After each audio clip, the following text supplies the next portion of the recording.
Queridos amigos, sejam bem-vindos a mais um programa Prova Final. Programa esse que é fruto de uma parceria da Rede Luiz Flávio Gomes de Ensino com a TV Justiça. Meu nome é Erivaldo da Silva Oliveira, eu sou professor de Direito Constitucional e Direitos Humanos aqui na Rede Luiz Flávio Gomes de Ensino, preparando os alunos para a prova da ordem para concursos públicos em geral. Nosso programa é chamado Prova Final e tem 3 blocos bem distintos. O primeiro bloco é o tema do dia, importante. O tema do dia hoje é recorrente em concursos públicos, que é a inconstitucionalidade, por ação e por omissão. Além disso, há um segundo bloco, pergunte ao professor, perguntas feitas sobre o tema ministrado.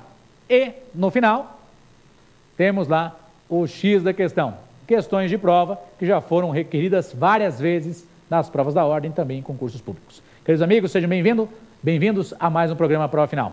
Vamos começar o nosso trabalho?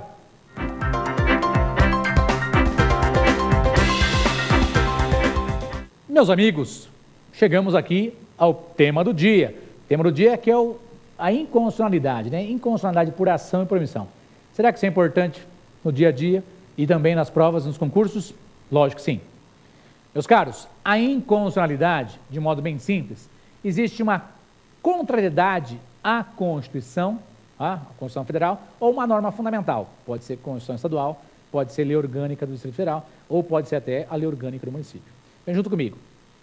Quando se fala em inconstitucionalidade, antes de avançarmos para a inconstitucionalidade, isso tem a ver com controle de constitucionalidade. Então precisamos saber o que é o controle de constitucionalidade. Vem comigo.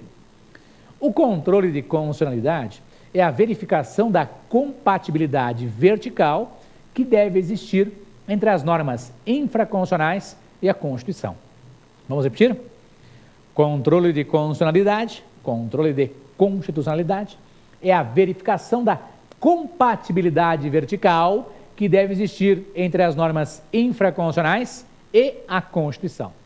De modo mais simples, quando se fala em controle de constitucionalidade, nós estamos comparando uma norma abaixo da Constituição com a Constituição. Estou comparando uma norma abaixo da Constituição com a Constituição. Vem comigo. Nessa comparação entre uma lei e a Constituição, por exemplo, vai prevalecer a norma da Constituição. É óbvio. Então, isso é o controle de constitucionalidade. Estou comparando uma norma abaixo da Constituição com a Constituição. Importante.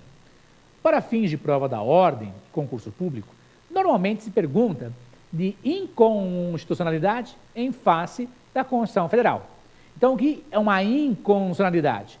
Existe uma contrariedade à Constituição Federal. Inconstitucionalidade, existe algo contrário à Constituição Federal. Agora, presta atenção. O que o Supremo Tribunal Federal já afirmou mais de uma vez, diversas vezes por aí, e isso confirmado, inclusive, também pelos outros tribunais. Importante, quando se fala em controle de constitucionalidade, eu não posso só tomar a Constituição Federal como parâmetro. A Constituição Estadual também pode servir de parâmetro, como a Lei Orgânica do DF também pode servir de parâmetro. Presta atenção. Quer dizer que se eu tenho uma lei contrária a uma lei estadual, contrária à Constituição Estadual, é possível o controle de constitucionalidade? Sim, importante. Se eu tenho lá uma lei distrital contrária à Lei Orgânica do DF, é possível o controle de constitucionalidade? Sim. A pegadinha de prova diz respeito à Lei Orgânica do município. O que o Supremo já decidiu? Presta atenção. Se eu tenho uma lei municipal contrariando a Lei Orgânica do município, não é controle de constitucionalidade, é controle de legalidade que será aplicado. Tá? Só essa questão terminológica. É controle de legalidade, não controle de constitucionalidade. Muito bem. Importante para nós. Quando se fala em inconstitucionalidade, é porque existe algo contrário a uma norma fundamental, entenda, algo contrário à Constituição Federal.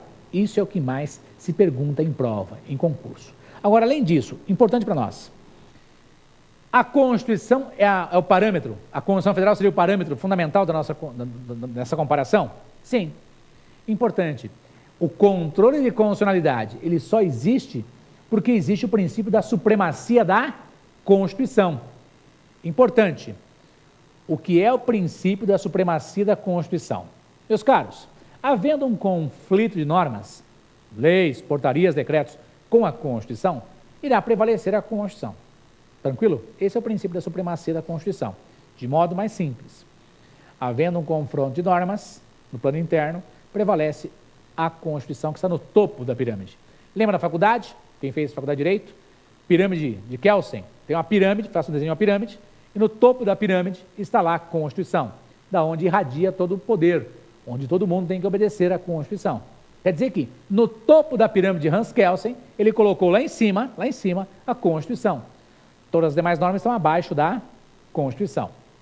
Para nós, não se esqueça, controle de constitucionalidade é a verificação da compatibilidade vertical que deve existir entre as normas infraconstitucionais e a Constituição. Junto comigo. O controle de constitucionalidade existe por conta do princípio da supremacia da Constituição, pois, havendo um conflito de normas, prevalecem as normas da Constituição. Até aí, tranquilidade. Agora, vamos aprofundar o tema inconstitucionalidade. Presta atenção. Meus caros, quando se fala em inconstitucionalidade, de modo simples, levando a Constituição Federal como parâmetro, existe, então, uma lei ou um ato normativo contrariando a Constituição Federal. Presta atenção. Inconstitucionalidade, eu tomei como parâmetro a Constituição Federal, ok? Então, existe uma lei ou um ato normativo contrário à Constituição Federal. Lei ou ato normativo contrário à Constituição Federal. Isso caiu na prova da ordem há uns 5, 6, 7 anos atrás. De lá para cá, se modificou muito e pede-se um pouquinho mais a semelhança dos concursos públicos. Por quê? Os senhores vão fazer uma prova do CESP, a prova de Minas Gerais, que exige muito do candidato. Assemelha-se a uma prova de juiz. Então, você tem que ter uma qualidade maior de conhecimento para ter facilidade na prova. Na prova, irá se perguntar como é dividida a inconstitucionalidade por ação. Então, inconstitucionalidade por ação. Repetindo, foi feita uma lei ou um ato normativo contrário à Constituição Federal. Por quê? Tomei por parâmetro a Constituição Federal. Como é que a doutrina subdivide? Junto comigo. Existe a inconstitucionalidade por ação formal e a inconstitucionalidade por ação material. Vamos começar pela formal. Então, junto comigo. Inconstitucionalidade por ação formal. Quando se fala em inconstitucionalidade por ação formal, entenda, foi violado um procedimento previsto na Constituição. Foi violado um procedimento previsto na Constituição. Anote porque cai em prova. Inconstitucionalidade por ação formal. Foi violado um procedimento previsto na Constituição Federal. Quer dizer que procedimento, você entenda como um caminho previsto na Constituição que não foi seguido. Repetindo. A inconstitucionalidade por ação se divide em formal. E a inconstitucionalidade formal diz respeito a uma contrariedade a um procedimento previsto na Constituição. De modo mais simples, foi feita uma lei ou um ato normativo que não seguiu o caminho previsto na Constituição. Ah, já entendi. Quer dizer que inconstitucionalidade por ação formal foi violado um procedimento previsto na Constituição? Perfeito.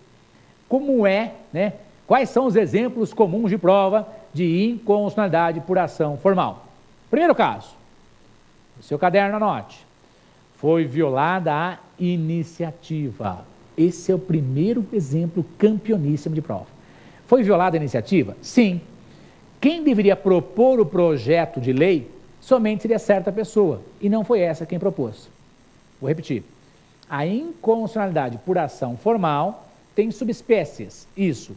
Uma dessas subespécies, violação da iniciativa. Isso normalmente cai em prova. Foi violada a iniciativa reservada. Havendo violação da iniciativa reservada, o que significa isso? Que só determinada pessoa poderia apresentar certo projeto de lei. Só determinada pessoa poderia apresentar certo projeto de lei. Então, presta atenção. No parágrafo 1º do artigo 61, eu tenho os exemplos